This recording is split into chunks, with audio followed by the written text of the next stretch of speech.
Halo, assalamualaikum teman-teman. Selamat pagi, selamat siang, selamat sore, dan selamat malam semuanya.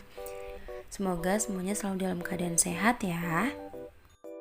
Di sini aku Latifah Zakietu Zahra dengan NIM 21070160414 akan menjelaskan sedikit mengenai bencana dan dampaknya.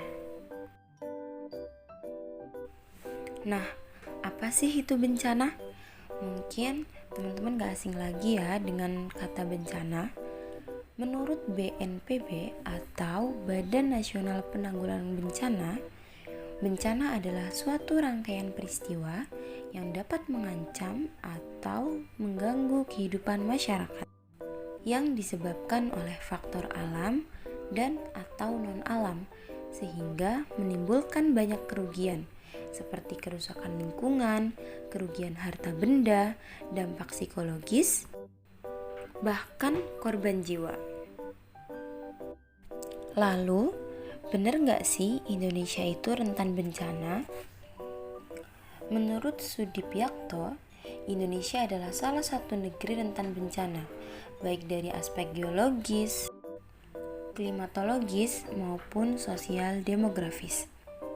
Dari aspek geologis, Kepulauan Indonesia termasuk dalam wilayah Pacific Ring of Fire atau deretan gunung berapi Pasifik.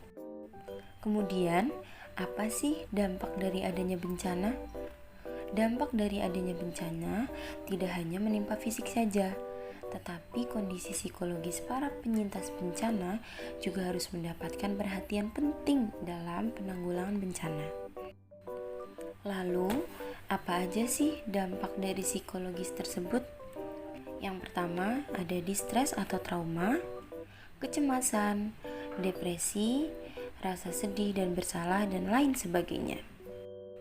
Tetapi, apa aja sih penyebab adanya dampak psikologis tersebut? Yang pertama, bisa jadi ia kehilangan harta benda.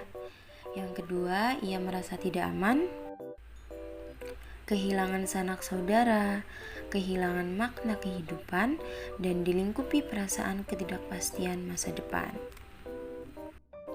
Lalu, kita kembali ke salah satu dampak psikologis dari adanya bencana, yaitu distres atau trauma. Apa sih itu distres?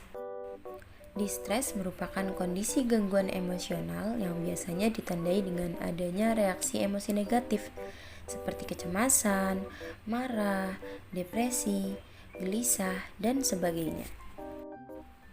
Lalu, di sini kita akan sedikit membahas mengenai ciri atau tanda dari trauma tersebut. Yang pertama, disebabkan oleh kejadian dahsyat. Yang kedua, kejadian tersebut sudah berlalu. Yang ketiga, terjadi mekanisme psikofisis. Dan yang terakhir, sensitif terhadap stimulus yang menyerupai kejadian asli. Lalu, apa yang harus seseorang lakukan jika ia mengalami distres? Yang pertama, ia harus memanajemen stresnya dengan baik. Yang kedua, dukungan sosial dari kerabat terdekat, seperti selalu ada di samping dia. Yang ketiga, olahraga dan tidur yang cukup. Yang keempat, berpikir positif dan meningkatkan ibadah. Lalu, upaya seperti apa sih yang dibutuhkan oleh para penyintas bencana? Yang pertama, advokasi atau melindungi dan mengupayakan kepastian mengenai pemenuhan kebutuhan dasar pengungsi secara layak dan memadai. Yang kedua, intervensi keluarga. Yang ketiga, terapi kritis. Yang keempat, membangun partisipasi.